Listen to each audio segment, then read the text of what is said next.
નમસ્કાર દર્શક મિત્રો, ટીવી18 ન્યૂઝમાં આપનું સ્વાગત છે। ટીવી18 ન્યૂઝ ગુજરાતની પળે પળની ખબર ધરાવતી ગુજરાતી ન્યૂઝ ચેનલ છે।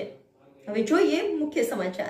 જામનગરના ઇન્વર્ટરના વેપારી સાથે ₹2.45 લાખની છેતરપિંડી કરનાર બંને આરોપીઓને પકડી લેવાયા।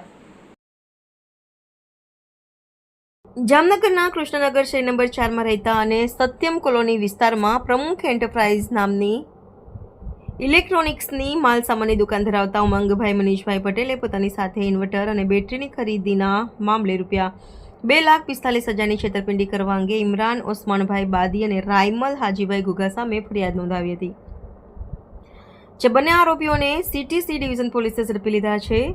પોલીસ ફરિયાદમાં જાહેર કરાયા અનુસાર ફરિયાદીની વેપારી પેઢીમાંથી બંને આરોપીઓએ ₹2,45,000ની કિંમતના ઇન્વર્ટર બેટરીના 14 સેટની ખરીદી કરી હતી અને તેના બદલામાં ચેક આપ્યા હતા કે જે બેંકના ખાતામાં પૈસા ન હોય તેવું જાણવા છતાં ચેક આપીને વિશ્વાસઘાત અને છેતરપિંડી કરી હતી, જેથી મામલો CTC ડિવિઝન પોલીસ મથકમાં લઈ જવાયો હતો। જામનગરમાં અંધાશ્રમ આવાસના બ્લોકમાં રહેતા બંને આરોપીઓને પોલીસે પકડી પડ્યા હતા અને તેઓ પાસેથી ₹2,45,000ના 14 નંગ ઇન્વર્ટર અને બેટરીના સેટ કબજે કરી લીધા છે।